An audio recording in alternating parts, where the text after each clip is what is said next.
Good afternoon to all of you, and welcome back. Can we come in and settle down, please?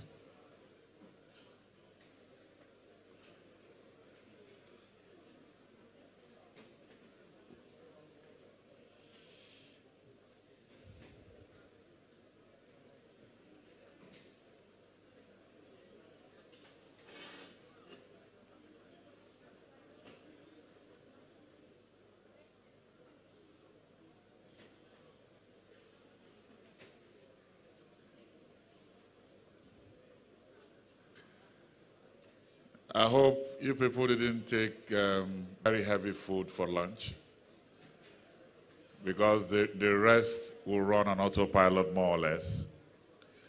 But I can assure you that the two ladies that will engage you in the next few minutes, even if you ate pounded yam, you will not sleep. Yes, they are very exciting and they are wonderful. So that's why I want all of us to please come in and take our seats, please.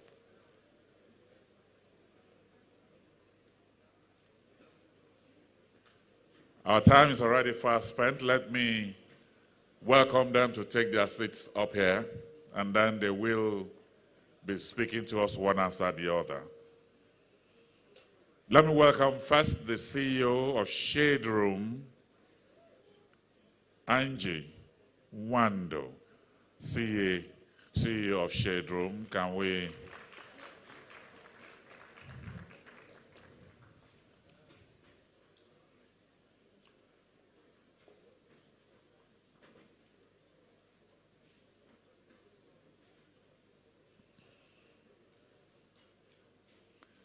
And then the second speaker is actually the CEO of Carry Design, Zeenat Mittal. Let's appreciate her, ladies and gentlemen.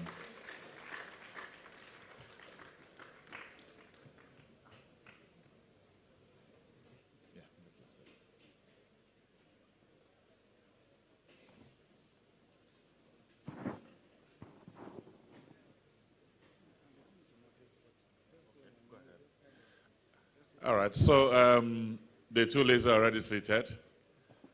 My colleague here will take charge of the affairs. Over to you.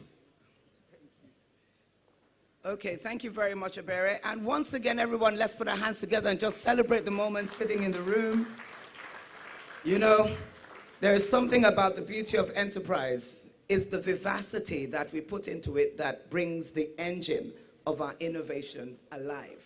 Into whatever you're doing, never forget, you are the principal product and the principal brand. So once again, let's put our hands together in a celebration of the now. We've got two amazing individuals here, women of very distinctive entrepreneurial reference. Distinctive because they're not just women doing what they do. More importantly, they become distinctive brand personas in a global entrepreneurial expression, both in terms of communication and creativity. These two ladies, today, I introduced them sitting together as sisters from other mothers, because, you know, in a tribe of women business entrepreneurship, you find out that women don't work apart, they work together. The tribe of Africa and its lions and lionesses teaches us that where the lion gives the roar, it is the women that go for the hunt. And when the women go for the hunt, it is the lioness that will still stay and take care of the cubs in the tribe. So you want to raise a king for the jungle, you look for the lioness. You want to raise a king in your category of business, you look for lionesses too. Today I present to you two distinctive African lionesses in their business, doing what they do. And the beautiful thing about the African lion and the tribe of lions, it's always called a pride. Pride not because you're arrogant, pride just because you dominate and you refuse to be intimidated. Today, therefore, in welcoming them, I want you to see them, what they do, and what they're about to say to you as a mirror image of who you are. You may not be there now, or you may think you are, But you know, in looking in the mirror closely, there are certain things you know you can correct so that what looks flawless, what is flawed, can really become so much better than it was when you came into this room. So good afternoon. Help me celebrate and welcome once again Zeenat Mittal, CEO, Carry Designs. She is from Benin Republic. She is more comfortable speaking French. And I told her, you know what? If you get to a point where you need to express yourself in French, go ahead and speak French. Oui? C'est bon. Oui. C'est magnifique. Oui. All my French people here. Oui. Très bien. Oui. C'est parler français un peu? Un peu, un peu. Un peu. All right, well, we'll get to that point. But I just want you to make sure that we understand and make her feel really welcome as she will give us her own brief pointers in 15 minutes. And next to her, we have a woman who is a lady of first reference when it comes to the instant magic, not just the grammage, but in terms of the full weight of impact. She is the classification of everything that is e-direct communication channels everywhere, all over the place. You're celebrating none other than Angie Wando, CEO, Shade Room. And I'll tell you what, we also, where you from? She said, well, you know, I'm from, you know, like Cali, like California. She's from California, but she's from Orlu. In other words, this is daughter of the soil, Nigerian. Please help me celebrate our own. Angelica. All right, and well, she'll speak the English. I don't know if she'll speak the native dialect, but one thing is important. She will speak the language of enterprise that you and I need to understand when it comes to branding and marketing your own business brand. As Chigirl says it, package ya market. Everyone today, in packaging the market, we have these two amazing lionesses of enterprise, and 15 minutes each. Let's begin with Zeenat. François. Oui. Everybody. C'est bon? Put your hand together in an applause. Merci beaucoup. Thank you so much. Bonjour tout le monde. Je vous entends pas? Bonjour? Okay. Well, bonjour. Donc, first of all, really, I want to congratulate you on making it all the way here. I'm sure that all of you have some great ideas and projects, and I am more than delighted to be able to share my thoughts and some of my experience with you. When Tony first called me and asked me to come and talk to you, I was like, wow, okay, if Tony is calling you and asking you to come and talk, it means that somehow you have some knowledge that you can transfer over. So really, I try to think of what I could share with you that would be impactful enough so that you can take it home within 15 minutes. And I decided to go with some of the things that I wish someone would have told me when I first started. All right. So, two many principles that you have to keep in mind, no matter where you're standing in your process. You have to make sure that anything you do it with love and passion. You really have to invest yourself 100%, if not 200%, into creating your product or service. All right? It might sound like words that I'm just throwing out there, you know, but believe me, the consumer really can feel the difference. And in Latin, some of you speak Latin or have taken Latin classes? No? Not yet? Okay. Well, there's this quote that says, "Age quod ages." And what it means is that fais bien ce que tu fais, which means do well what you do. And that should be kind of like your motto, your guideline all the way through. And it would be really the foundation of your reputation. So that's the first thing. Invest yourself 100% in everything you do. The second thing is no matter the product, the service that you're creating, there's always somewhere out there who needs that specific product that you just made. Your challenge really is being able to find that person and pitch that person so that you can kind of connect with the person and build a strong relationship. And that is how you start building your brand. All right. So as a small business, sometimes you ask yourself, well, do I really need to build a brand? Why can't I just have my enterprise and that's it? And studies really show that when you build a brand, it's always more profitable for you. And from my own experience, you know, oh, you couldn't hear me? All right. From my own experience, I started a brand. Even though I'm here today as the CEO of Career Design, I'm an entrepreneur.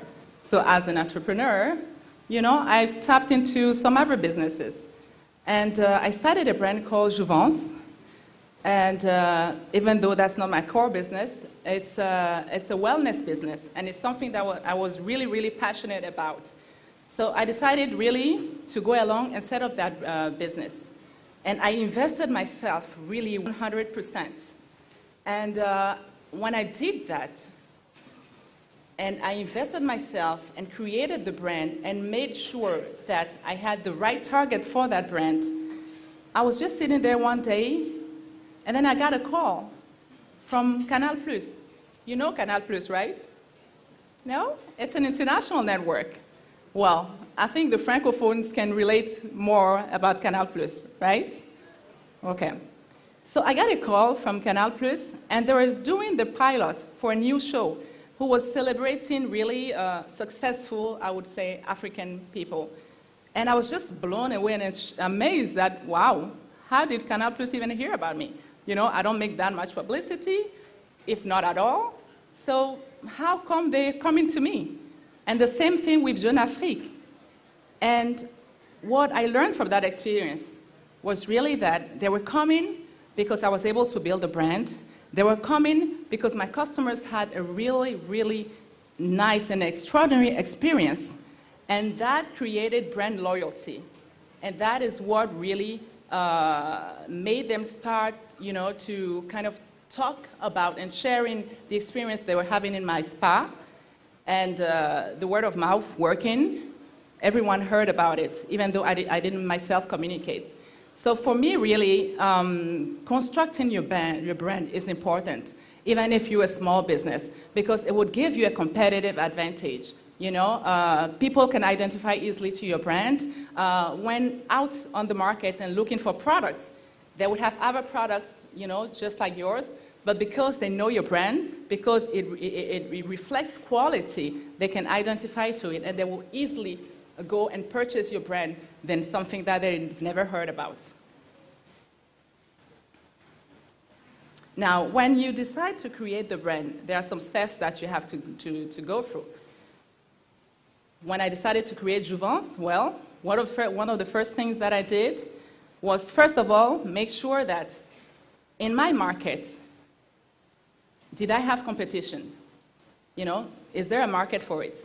And I realized that, yes, there was a market for it, because there were traditional institutes that actually were doing, you know, regular facials and treatments. But I noticed that they were not taking the service and the offering that I wanted to bring out there. They were not taking it to the level that I wanted to put it. So I decided to go along and do that. And then I had to find my target market. And my target really was not just everybody, because of course, when you go into the wellness business, you can't be talking to everyone. You have to select, and which I did. And my target was women. Women, but I wanted to make my product a high-end product. So it was women that had the means to pay for that product. So I really positioned my brand as a luxury brand. And once that was done, the next step was really go and protect my brand.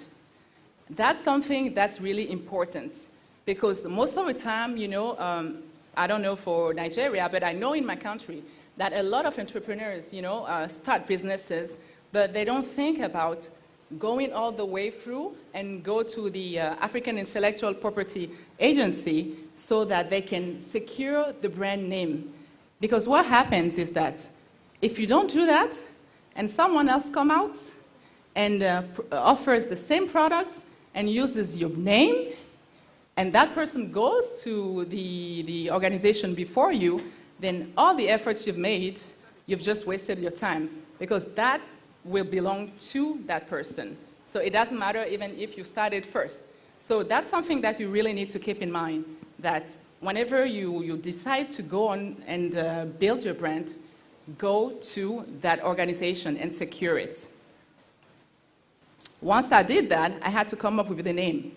I checked at the OAP, and I saw that the name that I was looking for was not taken, so I could secure it.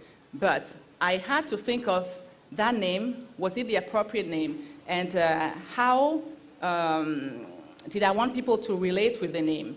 Is it a name that had to mean something? Is it a name that had to kind of explain the universe that I want the customers to feel? And that's how I went up with Jouvence. Because Jouvence in French means rejuvenation, becoming young again. And so that really sends you back to wellness. When people come to the spa, they want to feel really well taken care of. They want to kind of like travel, it's a journey. They come, they relax, they change the environment, and when they leave the spa, they feel like, I won't say born again, but something like that.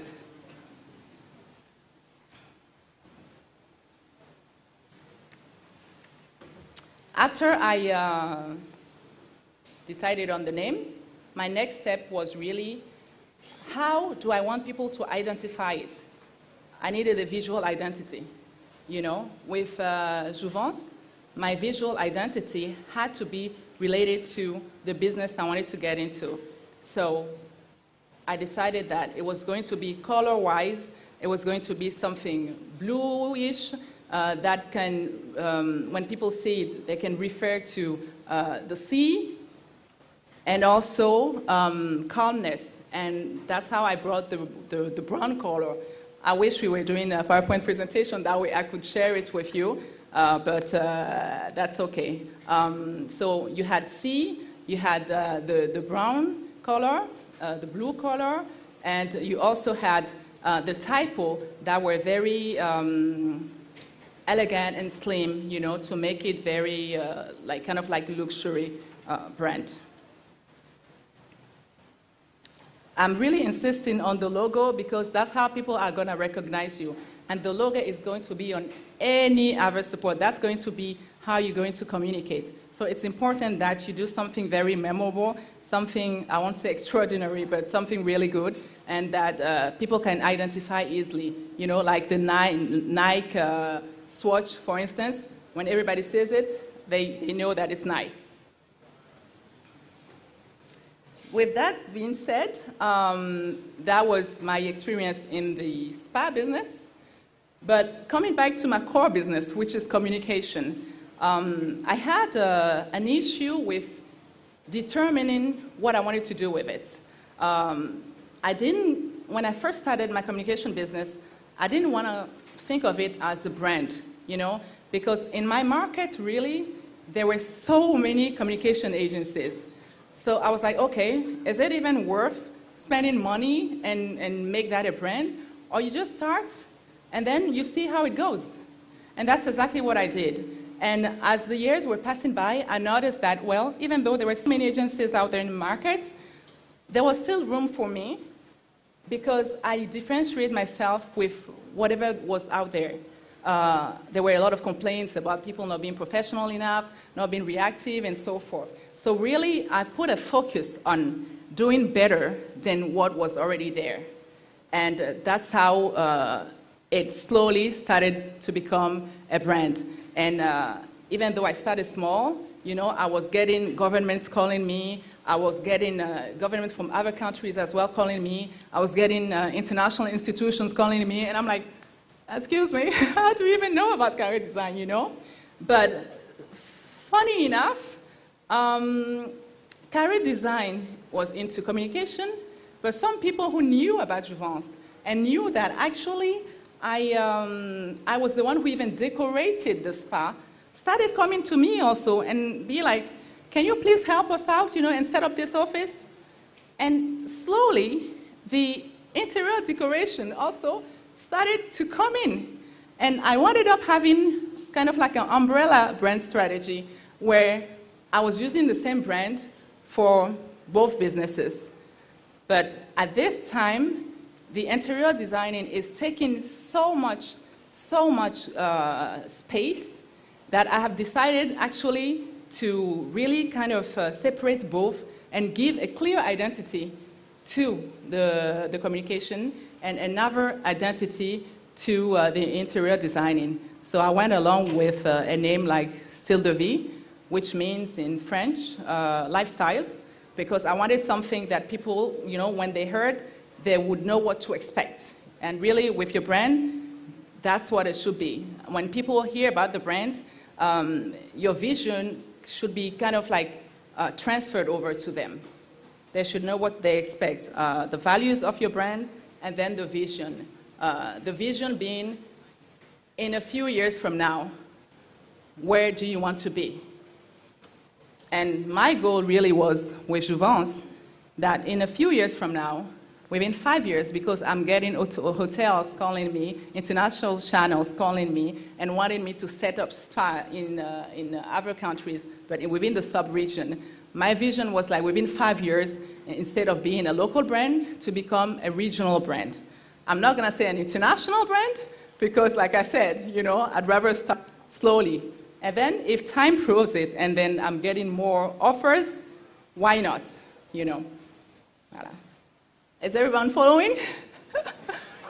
Should I switch to French now? No? Okay. Français? Ok, je continue en français alors. Hein? Voilà, super. Okay. All right. Really, some of the key things that I learned, because I think my time is almost up, is that whenever you build your brand, you always have to make sure that you are always on top. Because with Jouvence, for instance, when I first started, spa-wise, I was the only spa. There are traditional institutes, but the spa that offer, you know, all the spa treatments, I was the only one. But in Benin now, you have like 5 or 6 spa. You know, it's like no one thinks of it until you start doing it. And then once you start doing it, everybody wants to get into that business. So you always have to kind of watch your back. You can't just be like, okay, I've made it, and then that's it. You always have to watch your back. That means that you have to keep innovating. You have to stay really focused. You need to have a strategy, a development strategy. You need to be listening to your customers, because if they're not happy, then they'll take your business elsewhere. So that was really one of the key things that I learned, that it's never over. It's a long-lasting journey. And it's a passionate one if really you put your heart and your soul into it. And that's what I'm encouraging you guys to do. I'm sure that, like I said, you know, you have amazing projects and ideas, and you only need that little push, which you already have, because, you know, you were lucky enough to be selected here. So you have that push that some people don't have. So my advice would be really to take it as much as you can with you when you leave this place. And of course, we are all available to give some tips, keep in touch, should you need it later. So that's about what I had to say in English. About it. Everybody put your hands together. Let's applaud and appreciate our sister. Thank you very much, Zeenat. You're welcome. And Zeenat, it's a wrap. Like you said, you know, got focus, creativity, innovation. It's a journey. We'll keep going at it. Wrap it up in one sentence, one word in French. What is it? The passion. La passion. La passion. La passion. Et puis, c'est Vous êtes transporté quotidiennement. Oh my goodness. Everybody, la passion. La passion. Yes. So having said that, and I'm certain that there's a lot to take away, but more importantly, to go forward with, to recreate not just your brand, but your own innovative sense of doing what you do the only way you can do what you do. So right now, let's hear from another lady. She does what she does the only way she can do. Putting together Carly and Orlu, this is none other than Angelica. Everybody help me celebrate. Thank you. Angie Wando and the Shade Room. Thank you. Can you guys hear me well? Okay, so how many of you in here feel like I don't have enough money to sustain a business? How many of you feel like I'm not smart enough? Oh, everybody put their hand down for that one. Let me tell you something. I'm gonna tell you, because she did a really good job of telling you, about the logo and the technicality of starting a brand. And I'm gonna tell you about the principles of starting a brand. For the people that raised their hand and said that they feel like they don't have enough money, I want to tell you that when I first started my business, I was broke. I had negative money in my account, okay? I didn't have any money. I was broke. I had just been fired from my job. I wasn't the smartest in the room. I only had 1 degree. I graduated with a business degree. I wasn't a genius at all. And there's good news that I have to share with you guys. You don't have to be. You don't have to be. Nowadays, with social media, social media and the internet have lowered the playing field and the barrier to entry. You understand? So I started my business with the only money that I invested in my business was $100 over the course of 8 months. That business is now one of the biggest media sites in the US and all over the world. Lagos is the second biggest country following that business. It was on Time Magazine, 30 most influential on the internet, period. It made it to Forbes. It made it to, we just won a BET Hip Hop Award. And, and I want to tell you that one of the biggest principles to being an entrepreneur and being able to start a brand is to be comfortable with being embarrassed. How many of you are comfortable with being embarrassed? Because let me tell you, when I first started, obviously I opened you guys know Instagram, I opened a page. I started a page on Instagram. I had a vision in my head. I said, you know what? I believe that because I love to write and I love to tell stories, that my skill is powerful enough that it can lead to one of the biggest media companies that will ever exist. And that was what I thought in my head and in my heart, because I knew that every day I loved to write and I loved to tell stories, right? And so when I first started and opened the page, I had to start with 1 follower, and then 2 followers, and then 3 followers, and then 4 followers, and then 5 followers. And my family and friends were watching me. And my friends didn't believe in me, because it's a crazy idea that you could start a business on Instagram. My family kept telling me, go into accounting, this is not for you. And I just kept pushing, because deep inside, I knew that I had a vision and I knew it would come to pass. So I had to endure the embarrassment, because for 8 months, I didn't make a dime off of my business. So for 8 months, I was running on fumes, and those fumes were the belief and the vision that I saw for myself. So the first thing I'll say is to be comfortable with being embarrassed. If you want to be the greatest, you must first be the least. And I was the least, okay? There's a guy named Scott Adams who said that, life is the reverse of a casino. At a casino, you gamble and gamble and gamble, you're sure to lose.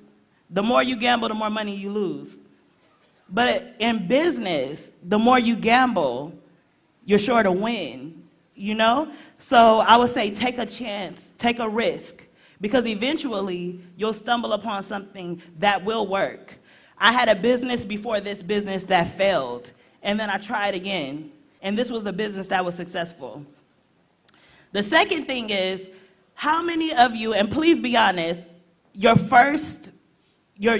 main reason for starting a business is making money? I'm saying your number one reason. Okay, listen, that's the best way to lose in business. That's the best way to lose in business. Your number one reason cannot be money. Because starting a business, in the beginning, you may not have money. And for a long time, you may not have money. So if your number one reason is money, it'll be easy to just quit. It'll be easy to quit. The one thing that you need to know is that when you start a business, you have to have a why, a real purpose. It has to be something that you love to do. It has to be something that you feel is missing. See, when I first started, I felt that my gift that I was given, you know, of writing and storytelling was missing in the space of celebrity gossip, trending news, politics. You know, at the time, people would just do long articles about politics and things like that, and the younger generation was missing it because it wasn't interesting enough, you know? And I was missing it because it wasn't interesting enough for me. So I said, you know what, there needs to be somebody in this space that can tell a story in a way that is relatable, that's like your best friend talking to you, you know? And there was a whole community that needed that. And so that was my purpose. That's what kept me up at night. And I'll tell you this, when I first started the Shade Room, I was working literally like 20 hours a day. And I didn't care because it didn't feel like work. And if you only have a purpose of money, there will be somebody else in your field who loves to do it just because they love to do it, and they will outwork you. They'll stay up longer than you. They'll research for fun, you know what I mean? They'll keep going even when they don't have the money. They'll keep going even when they have challenges. They'll keep pushing forward. And those are the people that win. Those are the people that make it to the top, you know? And so I will say, whatever business you choose, you have to want to do it for free. If you wouldn't do it for free, it's not the business for you. Because if you're looking for favor, if you're looking to have extreme amount of success, that means you need to find what it is that you can do better than anyone, what it is that you live for, and turn that into a business. And nobody will ever be able to compete. You understand? Yeah. So the third thing is target a specific niche. So it's kind of counterintuitive. You know, like if you go fishing, you want to cast a big net so you can catch as many fish as you can get, right? But when it comes to building a brand, you have to do the opposite. You have to try to target a specific community for it to work. And just to give you an example, I would say, let's say you go to a clothing store. Would you go to a clothing store that was called Clothes? Right? Would you go to a restaurant that was called Food? No, you want a restaurant that feeds, you know, that satisfies whatever need you have. Like maybe you want burgers today. Maybe tomorrow you want pizza. So that is the importance of targeting a specific market. The more specific you can get with that market, the better it will be for you. I'll give you an example. For me, our market is primarily black women between the ages of 25 through 35 who love entertainment and media. That is our market. And so that market was underserved. And, you know, you have to, if you really want to know how to win in business, find a need that has not been met. Find a market that is not served, because that is almost guaranteed to be successful if you can serve a market that does not have anyone serving it. And she mentioned that before. So I would say make sure that you target a specific market.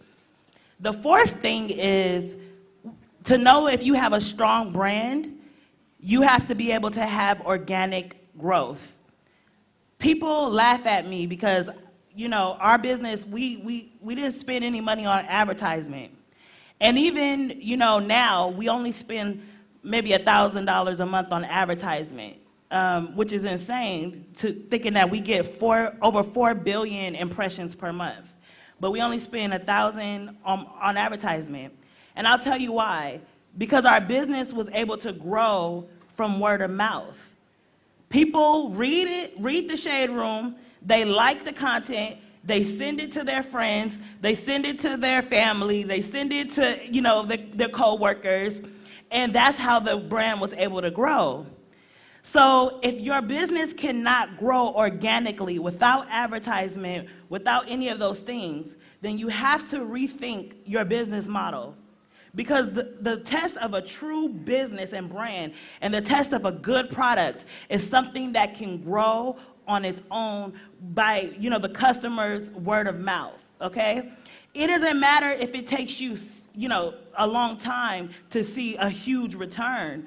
But if this month you sold 2 items, and the next month you sold 4 items, and the next month you sold 10 items without having to pay anything for advertisement, then you know you have a product that can duplicate itself. So I mean, a product that can sell itself. And you need to have a brand and a product that can sell itself, because you can't keep spending money, you know, trying to make your brand, you know, big, or trying to make people see your brand. You can't keep doing that. It will be better to have a brand and a product that can do it on its own. So I would say, people always ask me, how do I know if I'm in the right business? How do I know if I'm doing the right thing in business? Well, you'll know if your product can sell itself, you know?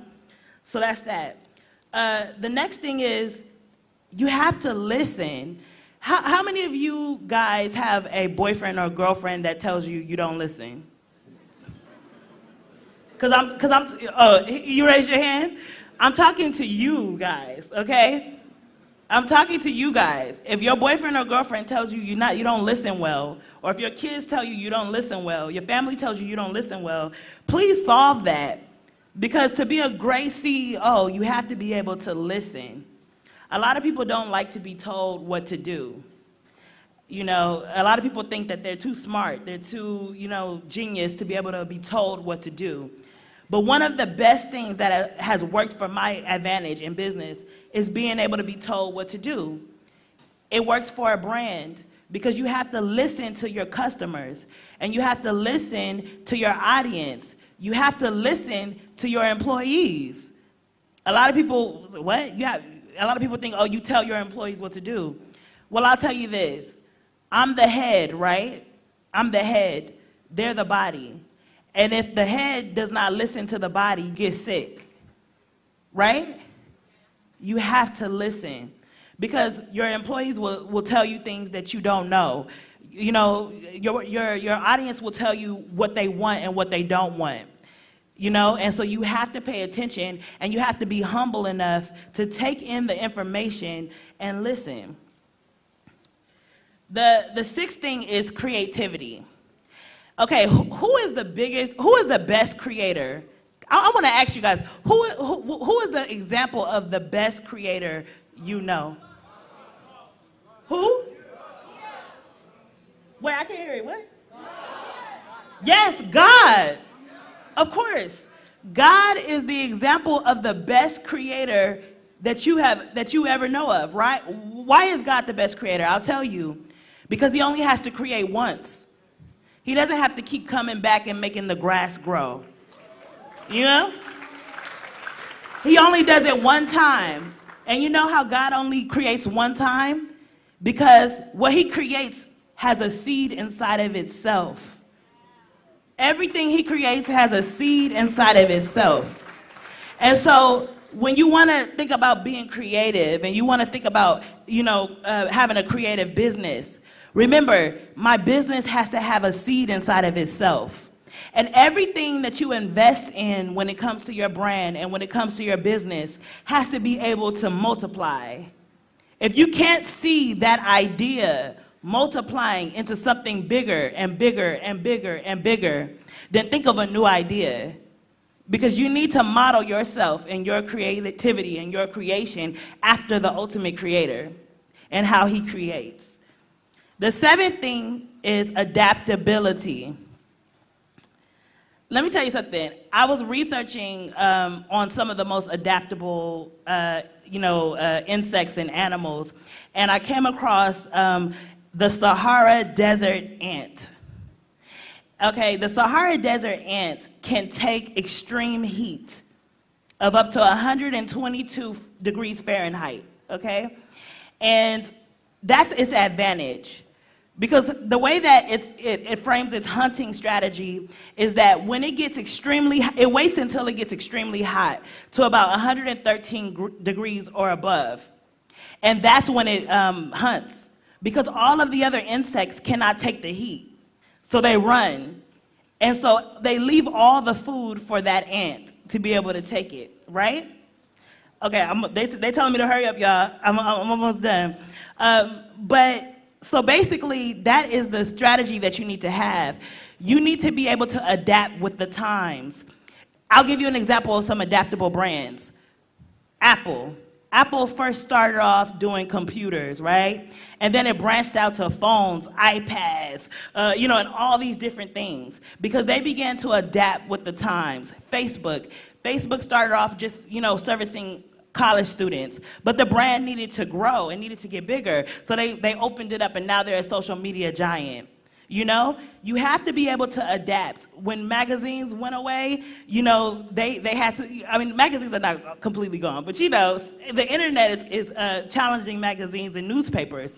Well, a lot of brands died when the internet came because they didn't know how to adapt to the times.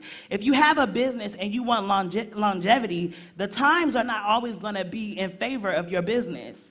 But you have to be able to see what's coming and change your business, be innovative and create a different model for your business to adapt to the times and for your brand to adapt, And so that's that. And 8 is consistency. The Shade Room posts between 30 and 70 posts a day, 365 days a week. 365 days a year. We post every day, Christmas, it doesn't matter what holiday. Our audience knows we'll be posting information for them to consume. So you have to have a consistent business. Not only consistent in your business, but you have to be consistent in your work ethic. You have to be consistent in your passion for the business. You have to always have that. You have to wake up and have that passion, and that's why it's so important to do something that you love to do, something that comes natural to you, because it'll be consistent. And the last thing that I'll leave with you is to build a team that loves the brand just as much as you. Maisha, can you raise your hand? She loves my brand. And everybody that I work with loves the brand just the same as I do. And they don't do it for money. Do you do it for money, Maisha? She doesn't do it for money. Don't hire anybody that works for you because they want to get paid. Ever. Because if you want, I'm gonna tell you this, I have a small team.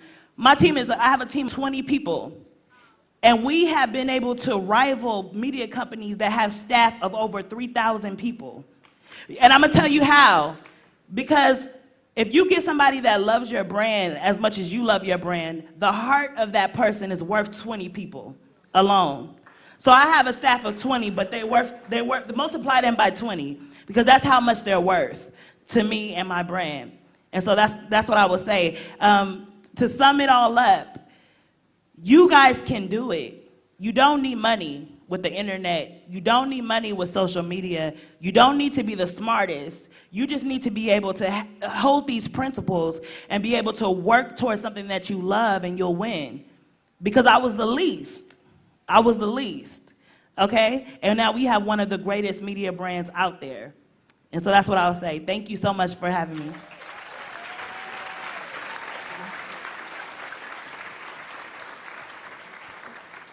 I'm so sure you want to do much more than that. Come on, everybody.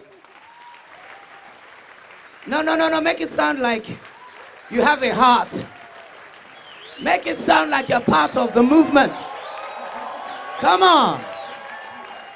All right.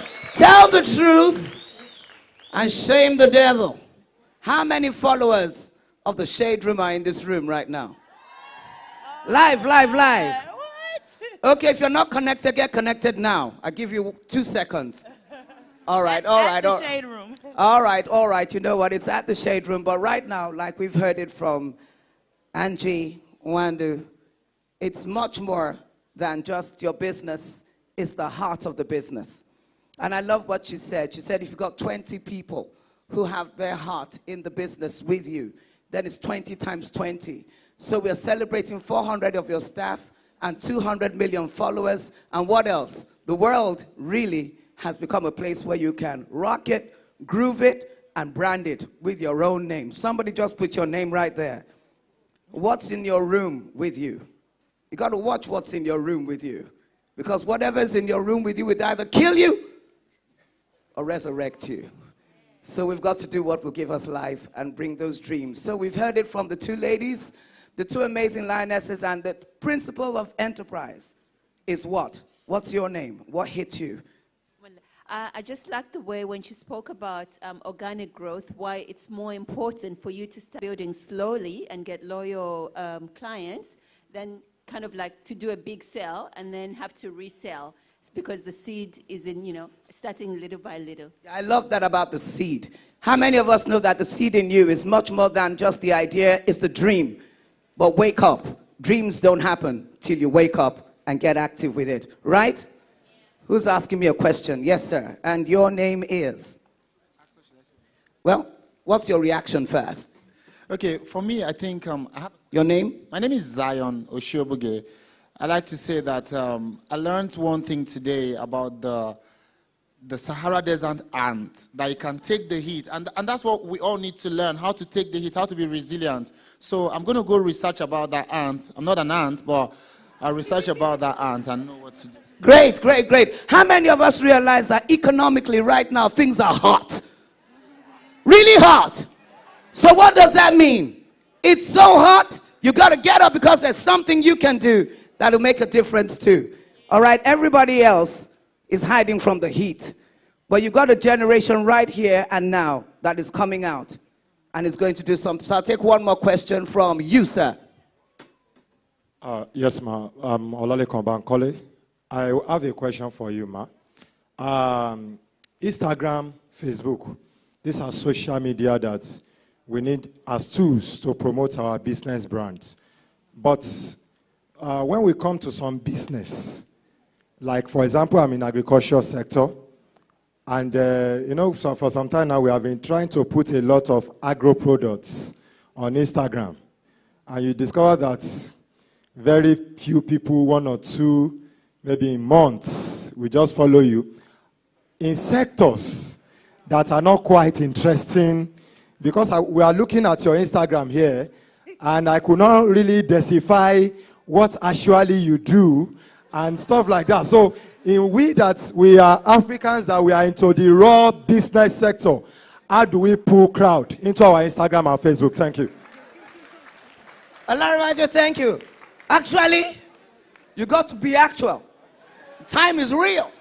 So, ladies, I hope you're getting ready, but don't forget that earlier on, we heard about the visual identity. What kind of color are you going to give what you have? Okay, I'm going to come this way, but Zeenat, over to you right now. Zeenat, who's next to you? I can see the 2. It's a hallelujah shout, or you're just waving. Me. Good afternoon. And my name is Bridgetta Amwatin, and I'm from Sierra Leone. What I want to thank you about is your encouragement for us to be consistent. I discovered that in business, if you are not consistent, your customers will run away. And sometimes you want to be consistent. You want to stick it out and to continue. But you get difficulties in getting some of the things that you need. And I'm thinking of how could we manage that? Maybe for you, you write. For some of us, we produce physical products. And our production is sometimes dependent on other people, the inputs we get. And some of our inputs are scarce. And that is sometimes making us not to be as consistent as we want to be. How do we manage that? Thank you. All right, we're going to take one more question and then we'll get some reactions.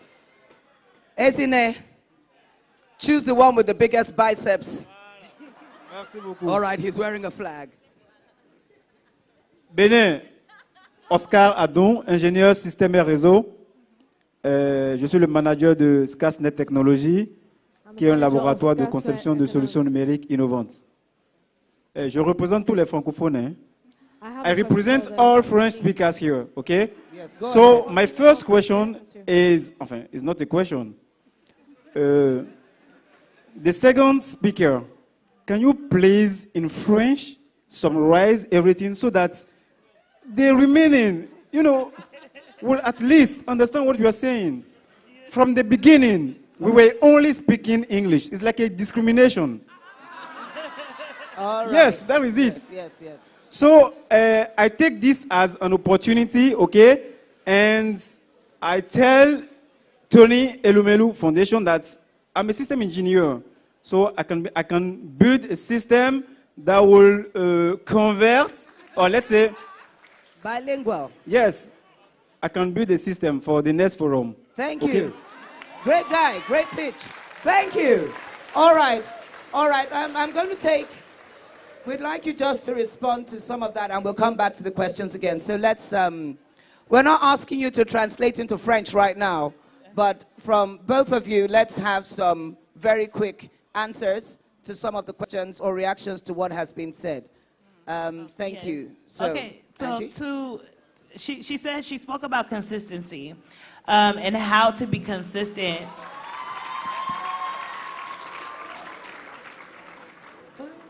Oh, I'm sorry. All right. She's going to translate in French. No, Pamina just gave him her business card. Oh! And he sees it, so. That's life, that's business, and it's happening now. There's not.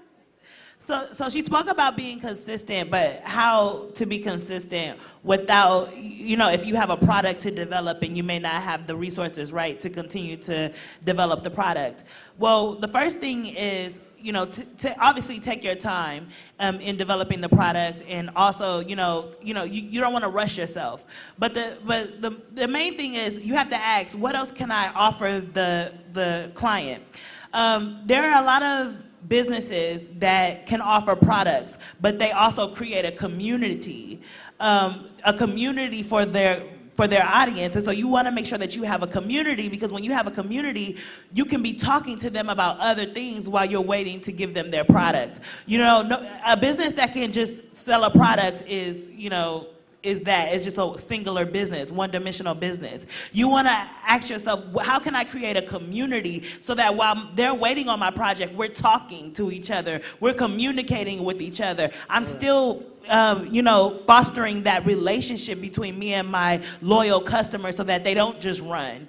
Because if they know your story, and if they know the story of the business, and if you create a conversation around the product and around what you do, then they'll have something to go to every day. They can come back to that community, create a Facebook community, that caters to whatever their needs are, so that you can talk to them outside of that and still keep them entertained. Thank you very much. Angie, well, let me hear from Zeenat. Now, I'd like you please to note that a lot of the questions, like a number of the people in the room were like, well, we don't know what you do. How do we get to create a buzz around what we are doing? How do we make it organic? How do we make it interesting? How do we make it have that juice that gets everyone's attention to what we do, even if we're just selling Dodo Ikire? Well, you don't know what that is, but we'll find out eventually. So whatever it is you do, how do you turn it from being an ordinary thing into a delicacy that everybody wants to follow through? Please, Zeenat, could you tell us something? Thank you. Okay, sure. Before responding to that question, I just wanted to add on to what Angie just said regarding consistency. Especially being in the agricultural products, I think that there is something called anticipation. You know the path in that agricultural system.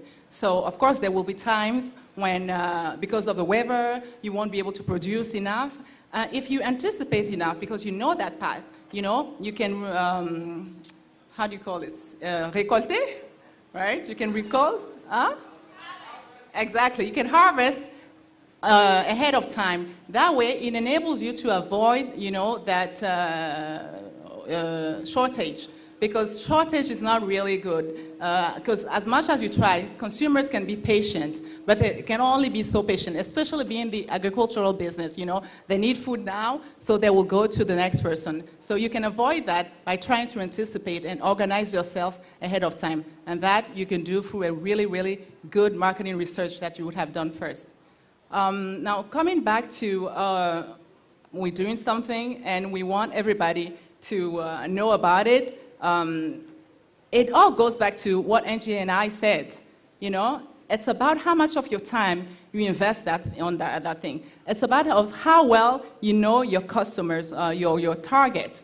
If you really created a product that fits their specific needs, then there's no reason for them not to appreciate it. And then your next step would be through communication. And that's not the topic today, but really through really good marketing plan and communication, that's how you would get people to come to you, because you would convey a message that make them dream about your brand and think that it's just something they have to have. All right, thank you very much. Well, right now, I'm going to have to stop the question and answer segment. And before you go, it's because they've prepared masterclasses for you that are going to handle and take your questions and other things you want to have discussed in a more thorough, professional sense of direct impact for you. But just remember, don't be afraid to be embarrassed. Allow yourself to be embarrassed in doing what you do. Learn to tell your story yourself and tell it well. And when you do that, you'll get the attention coming, and it will keep coming. So right now, we've got masterclass on the building brand, but please, once again, let's put our hands together and appreciate Angie and Zeenat. Come on, celebrate them, appreciate them. Thank you. Give them an opportunity to catwalk. Celebrate them like you know you want to celebrate you. Thank you. Somebody help me let them know. Thank you. We love you. I love you too. And we say, here's looking at you, but here's you looking at this masterclass of Capitalpreneurs coming out of the 2017 Tony Elumelu Foundation Entrepreneurship Forum. So once again, let's celebrate them, everyone. And you've got your master classes. We have, with the co-founder, Red Media, Adebola Williams, Digital Marketing and Your Business. We have Kathleen Ndangoma, co-founder of Vocile, with Digital Marketing and Your Business as well. It's all about digital marketing and your business. What's your business? Just find your way to the rooms, and everyone, we're getting back here at 5 p.m. For those of you who are asking what is African dress for dinner, just come with your talking drum. It's okay.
I'd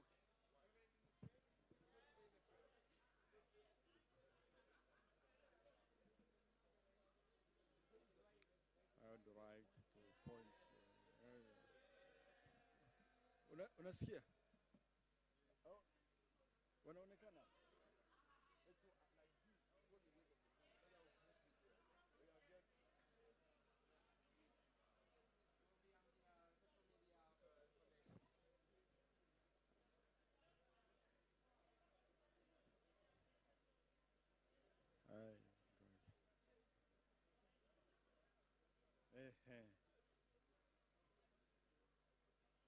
My people, what I want to express to you is that tell you.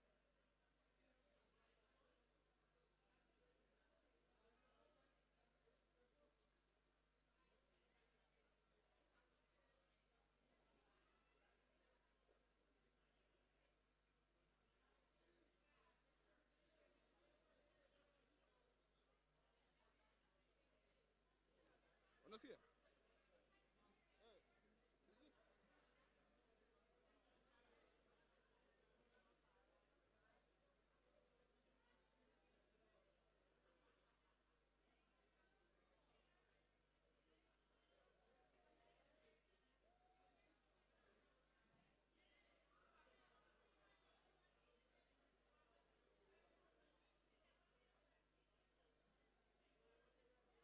Yes.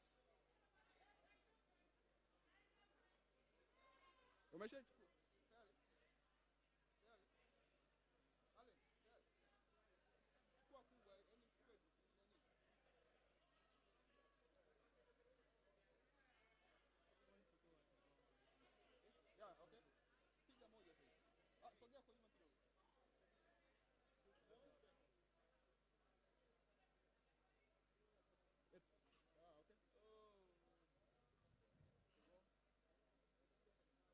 Okay, ready? Shortly.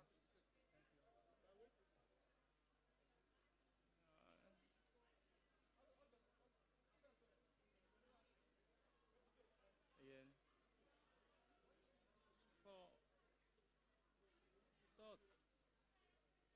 Thank you. Thank you for all. You can't say that. Imagine. C'est bon? C'est propre. Merci. Bonjour chers invités, c'est vraiment avec honneur que je me présente à vous. Vraiment, je suis heureux d'être là.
Like us, should be using digital marketing to connect people via the SST. Can you guys hear it? Can you guys increase the volume on that mic, please?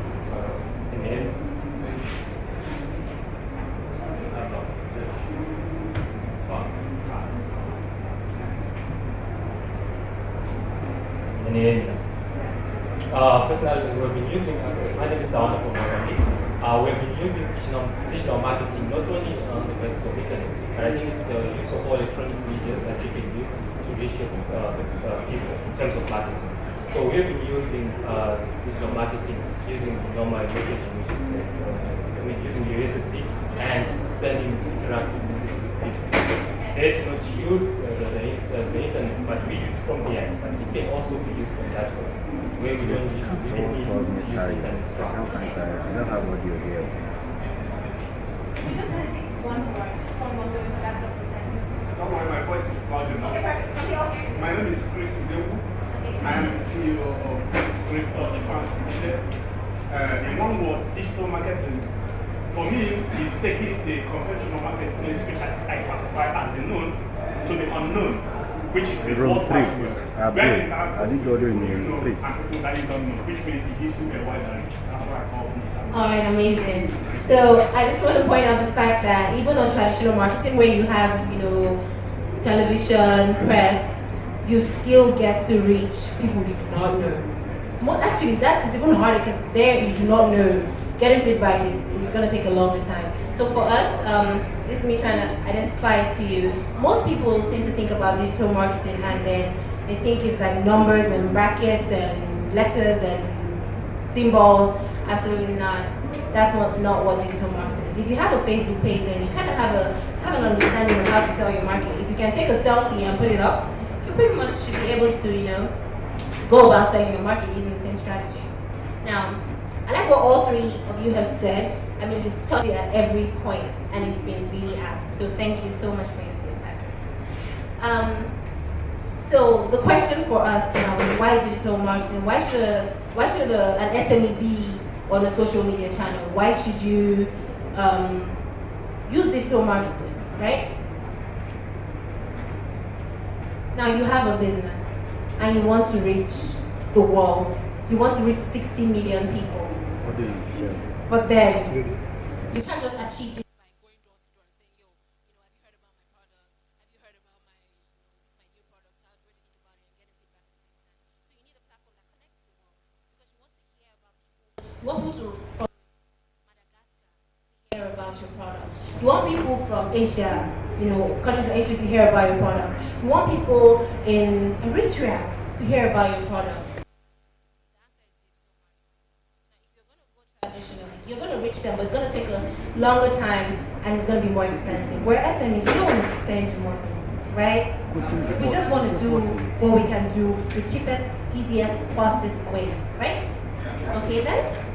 So, digital marketing gives you the platform where you can reach people. Where you can reach people that you do not know, people you know, people that do not even exist and will be existing soon, right? So you can connect the world, connect your products, and let everybody know about what it is you have to market through digital marketing. This is why it's an essential tool for you to have as an entrepreneur. And most importantly, because it's cheap. We want cheap and effective.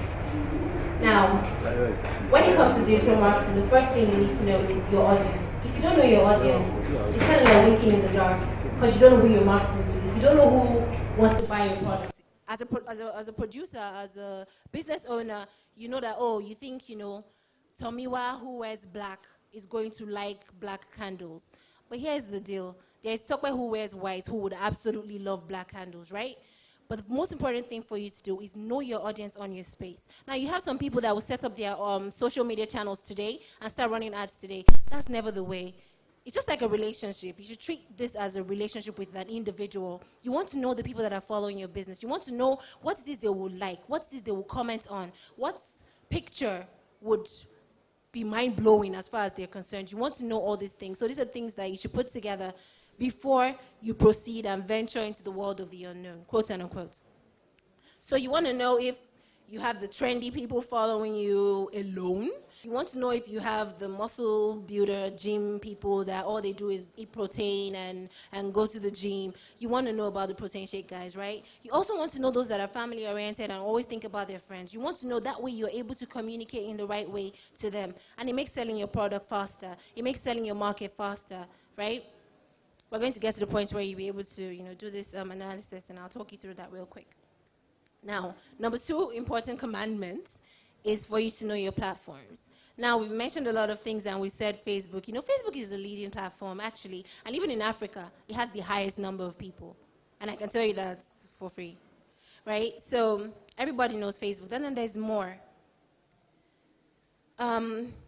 Under digital marketing, you have your social media platforms, which Facebook falls quite under. You have websites and blogs. You have email marketing and digital ads. Now, how many people have seen, like, you're browsing you're on a website and then you see ads pop up, right? Sometimes they're irritating, but other times they're useful to you, right? Social media, it's not just about Facebook. There's Twitter, there's Snapchat, there's Instagram, there's LinkedIn, there's Google+, there's Twitter. Now, you as an individual, as a business owner, you need to know what to be on. You don't have to be on everything. I've heard CEOs sometimes say, you know, be on social media, be everywhere. Everybody has to hear. That's not the strategy. Like I mentioned earlier, you have a lot more people on Facebook than you have on Twitter. You have a lot more people using YouTube than you have using Twitter on a monthly basis, right? There are certain ways you communicate on Twitter that you would definitely not communicate on Facebook. So you have to understand this as an individual before you venture into the space of the unknown. Now, going straight to websites. Please, if you have any questions, right, just you could take them, note them. I'm going to breeze through this as fast as possible, and I'll take your questions. If you want me to go back on anything, I'll go back on it. When it comes to your website, you know, website is the first thing people see about you. I want to know more about your business. I will go to your website because I expect to see more information on your website, right? Exactly. So you want to have a website. I mean, if you don't have a website like a Konga, a Jumia, you can have a blog page that talks about your products. And these things are easy things that you can access yourself. If you use a product called, you could go on WordPress and set up your blog post. You know, you could go on Wix and try your hand on templates that are available and go live with your website. All you just have to do is make sure you go on GoDaddy, secure your domain. So hold on a second. What's the name of your business? Emerald Drinks Global Integrated. Emerald Drinks Global Integrated. What do you guys do? We produce beverages. Okay. Do you have a website? Yes. You do? What's your URL? What website? What's the website?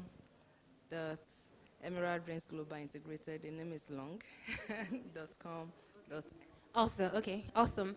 All right. So she does beverages and she has a website, which means pretty much there's really no reason for nobody to not have a website. Even a farmer, you can have a website because the world is beyond door to door, like I mentioned earlier. Everybody is interconnected. Now, she has a website, and I assume everything you do is on that website, right? And if I do a search with that URL, I'll find all the information I need to find about your website. Exactly. So it's exactly the same thing we're saying. If you don't want to go all out talking about, you know, different structures, different pages on your website, just have a blog page. Put in the information you need to put in there and let people know about your business. This is critical because you need to reach more people, and this is free, so why not, right? So when it comes to your website, you should think mobile. You should be short, straight to the point, concise, so people can remember. It is very important. How many people have time to be watching 1 hour long videos on YouTube? Maybe it's just me. Does anybody watch an hour long video? You watch an hour long video on YouTube? Guy, your data.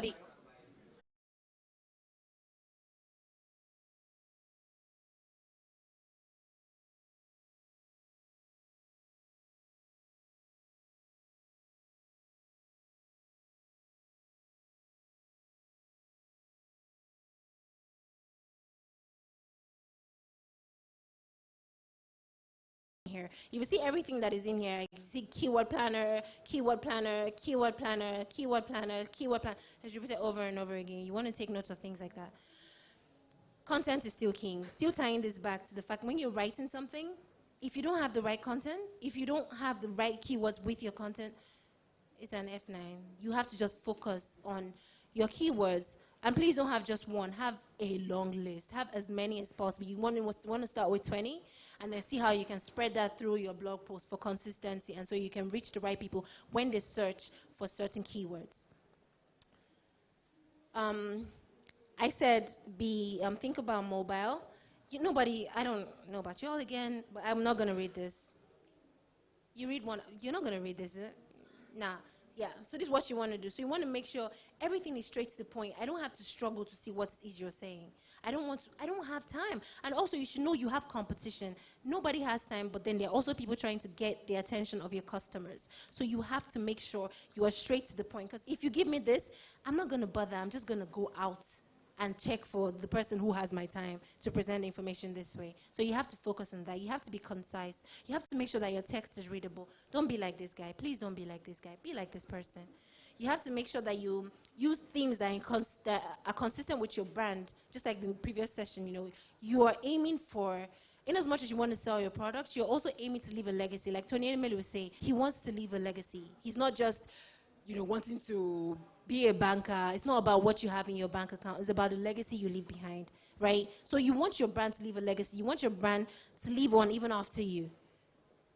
You have to make sure that your website is consistent in time, in terms of themes and everything else. Make sure that your screen is also not cluttered. Don't be like that guy with the X. Make sure that your users don't have to magnify. I'm sure everybody's going to have to pinch through, see through what this person is saying for them to understand what's happening here. You also have to make sure there are no distractions. You see, everything this guy is, please don't be this guy. Just be this, right? That's all I'm trying to say in here with the text. Make sure that you use hyperlinks because it helps your bounce rate on your website. You don't want people to just go on your homepage and go. You want people to go on your homepage, click on something, click on another thing, and spend time on your page. You're aiming for that. Be interesting. Make sure it's interesting content. I'm interested in beverage. Don't just tell me about beverage. Tell me about what cocoa is going to do for me. Tell me about what, if I go to Ghana, for instance, I should go ahead and get cocoa. Come from that angle. Don't just say beverage, put the beverage in water and mix it with milk and sugar and that's all. No, you want to talk about more. You want to talk about health benefits. You want to talk about what having cocoa in your house is going to do for you. You want to talk about what taking beverage 3 times a week is going to do for you as a human being, right? You want to come from that angle. So I touched on email. I mentioned email marketing earlier. You have to grow your database. I mean, if you only have 2 people in your database, who are you selling market to, right? So in terms of growing your database, it's not just going to be organic. In the beginning, I had shown you the chart with 4 circles. Everything works as a web. Without one, the other will suffer, right? Pick the social media channel that is relevant to your business, but you need email marketing. You need to be able to send emails to people and let them know that this is something new coming up. Not every time spend money. Not every time look for what to do and how to pay influencers on social media. Sometimes just send them an email. Now, I've mentioned MailChimp here. I'm very conversant with MailChimp. And every mail you receive from us on Fridays from the foundation, we use MailChimp. Now, for small business owners, right, using MailChimp, the first 2,000 contacts you have on there is free. So why not, right? Some school of thought say that MailChimp is more expensive. So I've put in another option for you here, Elastic Mail. It's cheaper. And, it charges you based on the mails you send to the contact, right? MailChimp would charge you based on the number of email addresses you have. So 2,000 email addresses, you're good to go, free. You don't have to pay nothing. Just go on the page. These things are open. They're available. Go on there. Try your hands on it. There's nothing to lose. Try hands on it and see how many people you can reach. Matter of fact, add your family members on your database if you don't have anybody's email address. Do that, right? That's the first step. Now, in growing your database, you can run an activation on social media. You can tell people to sign up for something. Just tell them, sign up for something on my website. You know those websites you go onto and you see a pop-up that says subscribe to our newsletter?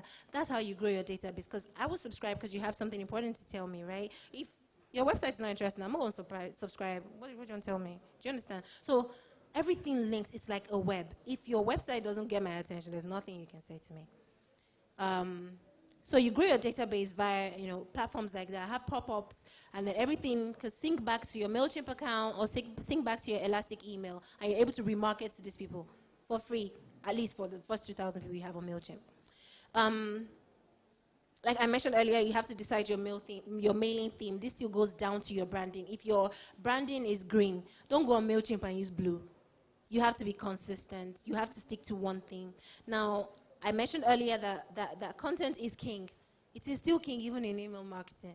If you don't have the right content, you will lose your customers and they will unsubscribe. Now, it's a general ethics for you to know that for every email you send out, the bottom or somewhere, you have to have the unsubscribe link. Because guess what? Sometimes people are just tired. It's not you, it's them. It's not a bad breakup. Just understand that. I want to unsubscribe. You have to give me that option. If you don't, on a page like MailChimp, you're going to get into trouble. They'll flag your account down, and you'll be able to use it. Oh, by the way, you can't use MailChimp with Gmail. So you ought to have a website with a domain name and tie that into like probably my name is Nikki Anifoshe, so Nikki Anifoshe at mybeverage.com, right? You want to stick with that, or even on MailChimp. Also, remember I said it's a web? Just keep remembering this, it's a web when it comes to digital marketing. You want to add your social media channels there. That way it's an opportunity for you to grow your social media following. When I receive an email from you, I see your social media, I'm like, oh, what's this person saying on social media? And I click on it. Just sell as much as possible. Put everything in there, but make sure it's clean so you don't lose your audience and you don't lose attention from them. Now, digital media and social ads. I know this place, we don't want to spend money. We don't really like it. I understand. So I'm going to do some recommendations, right? So we have social media ads, and all the social media channels I showed you in the first slide are relevant. However, for small businesses, and I'm saying this based on experience, I will recommend Facebook to you. I'm sure you would have seen the boost post for $5. Or more. Yes, you can even do $1, right? Exactly. You can do that, and you reach more people. Even if it's 5 people more, they didn't know about you till you did your $1. In my country here, it's like 366 naira for $1, right?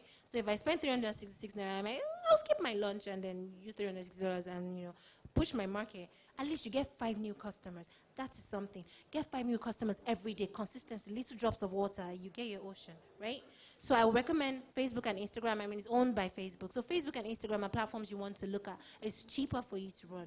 Now, Twitter is a different ballgame. You have to understand how people even use the platform for you to begin, right?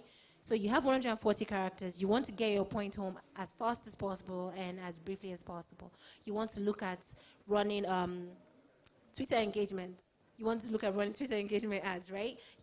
There's a new platform with Twitter awareness. Probably want to chill on that for now till they up what they're doing.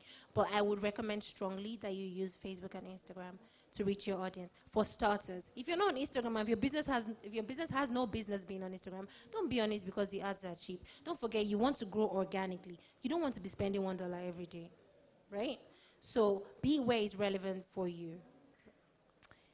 So quickly cutting off to Google AdWords. Now, I mentioned you would see those ads that are on random websites. Nigerians here, if you go on Linda KG, you see those ads on the side, you see those ads here and there. If you go on, popular sites, you see banners everywhere somebody's trying to sell you something on a website. Now, this is a platform you can use. You have the display and you have the search ads, right? Search ads was kind of like what I showed you before. This is it. So this is search engine marketing. You can see here is written ads. This person paid for it and paid for it here. Now, this is booking.com, right? And then this is hotels.com, which is exactly this person. Now, this is organic, and this is paid for. This is organic, and this is paid for. So this person has a lot of things going on from, like I mentioned earlier, you see hotels here, hotels even in domain, hotels, consistency, right? So I'm just going to breeze through as fast as possible. Analytics. So here's where you might want to take some notes just so you have some things to refer to. Now, this is the only time in this life that you're allowed to be a stalker. You're allowed to stalk all your competition. It's very important that you do so you stay on top of your game. Now, these are platforms I want to recommend. Quaintly, you can use it for free. I'm a scammer. So here's the thing, right? I just go on Quaintly with one email address today, and I go on Quaintly tomorrow with another email address. That's because I want to spend my money, right? And I want to believe everybody here is the same way. Now, find the platform that works for you and get it, achieve what it is you want to achieve. Quaintly is very effective in analyzing your competition. So is direct Google search. Anybody can search. Search, see what your competition is doing. Look at the keywords that's relevant to them. Use Alexa to know the standing of your website. Use SimilarWeb to know the standing of your website. How many people visit your website on a monthly, on a weekly, on a period. And also, these 2 platforms, Alexa and SimilarWeb, they let you know where your competition's audience is coming from. So you get to know if it's coming from Benin Republic, if it's coming from Togo. You get to know if it's from Tunisia. Yeah? So this is an opportunity for you, and it's pretty much free. Just be smart about it. It's free. When it comes to reporting, you might just want to take pictures of this real quick. Google Analytics is free.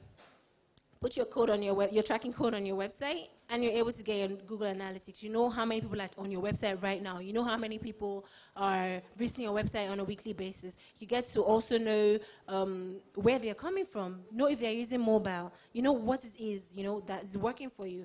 If you don't go through your analytics, after all is said and done, and you don't come here and see your analytics, guess what? You are winking in the dark. You are wasting your time because your customers are there in analytics screaming and telling you, I like mobile, I like mobile. But you're like, no, now they like desktop. If you don't go here, you're not going to know. Yeah? So these are platforms.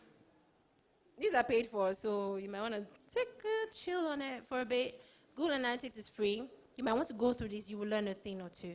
For social media tools, every social media platform has an insight platform, has an insights page. Go on Facebook, you see the insights. You can see where your customers are from. You can see the posts that have done well. That way you're able to reuse it or come from a different angle. You know, my customers like this. That means this is going to sell my product better. Remember, you have a blog post. Put the link to your blog post. Put it on there.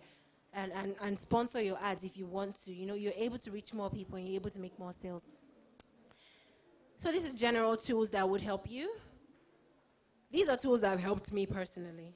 So I'm recommending them to you. And these are my secrets. But I have to, you know, it's not fair. I can't die with them. So Spark Post will help you do design. So will Text to Peak.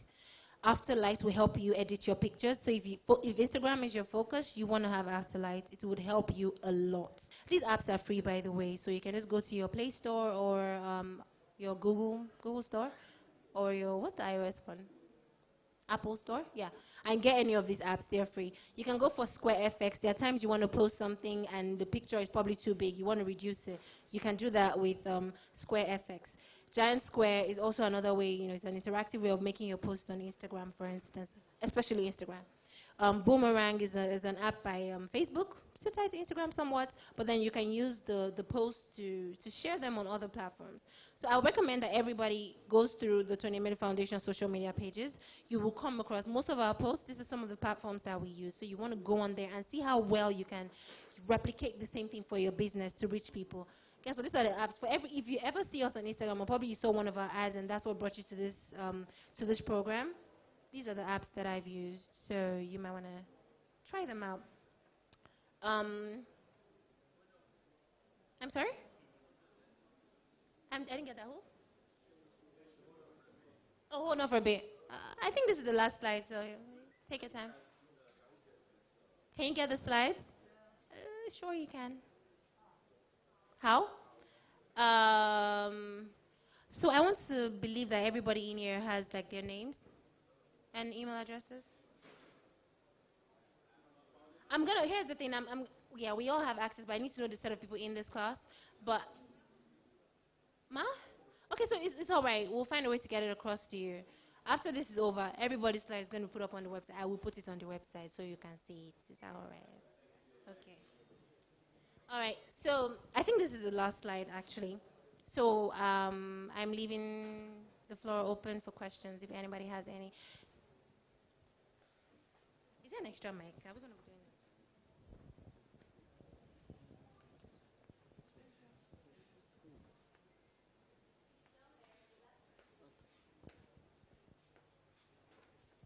Hi, good day. My name is Charles Uche. Pointing on email marketing.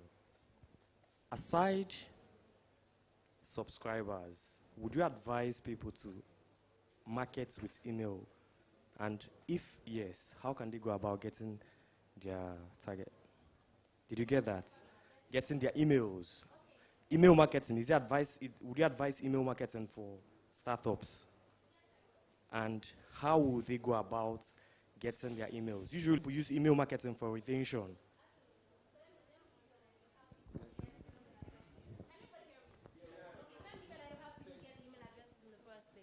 You have your social media channels, which you've opened for free.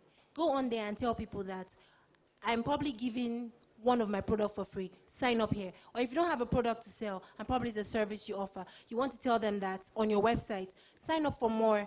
Sign up to our newsletter. We have something interesting coming your way. You need a marketing team. You need people to be able to craft your message in a way that will let people want to subscribe. There's sometimes I go on the website and I'm like, this website is wonky. I don't like what it looks like. But then I see the message and the person tells me that every Friday I'm going to give you tips on how to make sure you don't grow hair on your legs. Boy, I'm going to subscribe. Do you understand? And the person just said, I'm going to give you tips. He's not telling me that I'm going to give you the final solution. Tips. I will subscribe. You get? So your marketing team should be able to craft the message in a way that will make people subscribe. You can get that for free, right? So I actually recommend people SMEs to use email marketing. And also MailChimp, for instance, makes it easy for you. Your first 2,000 is free, so why not? Do you understand? Yeah?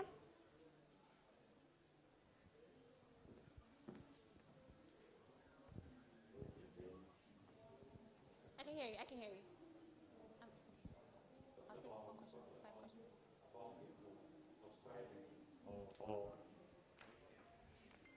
About people subscribing? Talking about people subscribing, it's the same thing. You're still trying to retain customers. So you're not just. So I'm saying if you're targeting email marketing, like Google marketing, to find new people, how would you go about getting the mails? Okay, let me just be plain and open with you. Let me give you an exact campaign I'm running now. So for the forum, what I did was to tell people that you can sign up to watch the forum, right? I said it to everybody. I got 3,000 email addresses for free. This is new email addresses. People are wanting to sign up to watch the forum. I didn't have to do some, it's retention. There are 2 levels to it. I'm trying to get new email addresses. So I tell you, watch the forum for free. Sign up here. You give me your email address. Now I have your email address. Guess what? I'm going to try to keep your retention span. I'm going to try to remarket to you and let you know that, hey, I also have, the forum is coming up, the program is coming up on the 1st of January. Get a chance to receive funding for your business. I'm remarketing to them. There's retention. There is new email addresses. And guess what? I didn't have to steal it and I didn't have to buy it from somebody. I got them to sign up because they were interested, right? Does that answer your question, Charles? Okay, thank you. So I'm only going to be able to take 4 more. I'm going to be able to take 4 more questions, right? So please, if someone has asked the question that you want to ask, please don't ask it again. Thank you. Hello, I'm King Agro and Poultry Venture. My name is Obi Chibozo. My question is, all these things you mentioned here, it's some high tech guys will leverage on it so easily. And now business is moving. There's a paradigm shift in business, not like old time pattern of business. So I'm not a tech guy.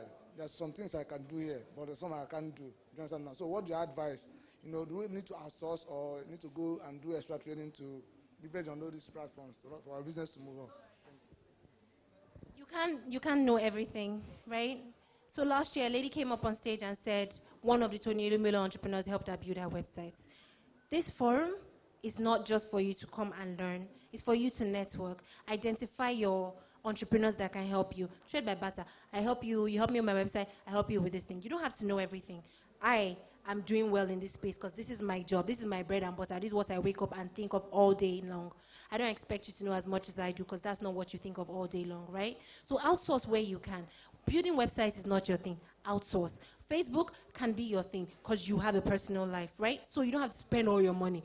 For the websites, I wouldn't even tell you by force, by fire, you should do it yourself. But you want to try out some things and see if you can do it, right? See if you can do it first before you start spending your money. As an entrepreneur myself, I'm not going to just have my money, take my money. I wouldn't do that, right? I will try my hands on things and know what I can do for free. No, hold on, please.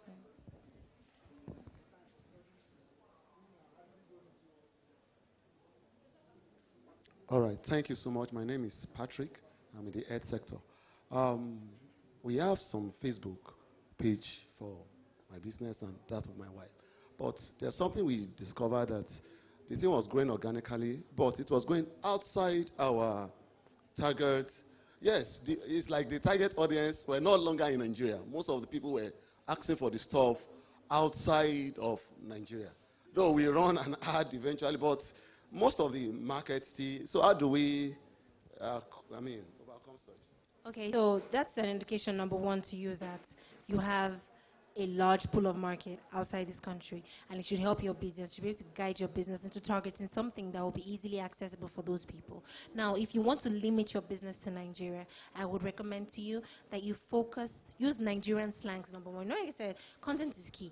Use content that Nigerians will relate to. I beg my guy. All those kind of slangs that will relate to, depending on how you want to push your market. Use content that will relate to and see it grow organically. You could use, when you see something is trending, if they say, I don't know, I can't think of anybody but Bob Risky, unfortunately. But if you can think of somebody that is really tied to Nigeria, that you can, what? Exactly, you know, keep the change, one chance. All those things, try to type into your content and see how you can push organically. If that doesn't work for you, I recommend the $1. Focus only on Nigeria. Don't go outside Nigeria, right? Thank you. My name is Bridgetta. What I want to ask about is, for me, I discovered that getting 1,000 likes, 500 likes in Facebook, it's not too much of interest, because how do I translate that likes into buys? Because I don't do the advert or the Facebook for likes. I do for buys. So how do I translate that for them to buy? People can, as he was saying, like your page, everything from far, far off that. They just like. But what we are doing it for is not like, it's buys that we need. Okay, great question. So with every marketing that you do, even if it's a newspaper ad, right? 60 million people will see your ad. Guess what? Probably 50,000 will subscribe and buy your product, which is why I've been preaching organically. Don't waste your money, right? Except there is a need to and is in line with your marketing or is in line with your business. Don't waste your money. Focus on the organic part before you focus on that. Now, in terms of people getting your product, you have to make sure it's easily accessible. Because don't give me headache where I'm running up and down trying to look for your products and I can't find it. You know, make it easily accessible. Let's say e-commerce, for instance. I click on it. I know it's going to get delivered to me. That's straight buys. I will get on it. But if you're not selling something I can easily buy, it's going to be a problem. So there's so many reasons why people will not want to buy a product. They can like it too, but don't forget, your liking will drive word of mouth. Marketing is a whole lot. It's not just about the sales immediately. You want people to talk about it. If someone likes it, it means the person, oh, this is really nice. And the person is chilling with their friends of probably 20 people. And they say, yo, guys, I saw this product online. You've gotten free sales from probably 2 people in those 20. So don't forget, you're building a brand and you're also trying to sell. I'm so sorry, I can't take everybody's questions, right? I apologize. I'm so sorry, they're telling me to get out of here. I'll give you my card, right? You can send me an email and I'll respond to you. Does that work? Okay, let me just tell you, right? My email address is tope dot, yes, tope dot adubi dot adubi at elumelu.org. tope dot adubi. I can't write it there. I don't have access to the laptop. tope dot adubi at Elumelu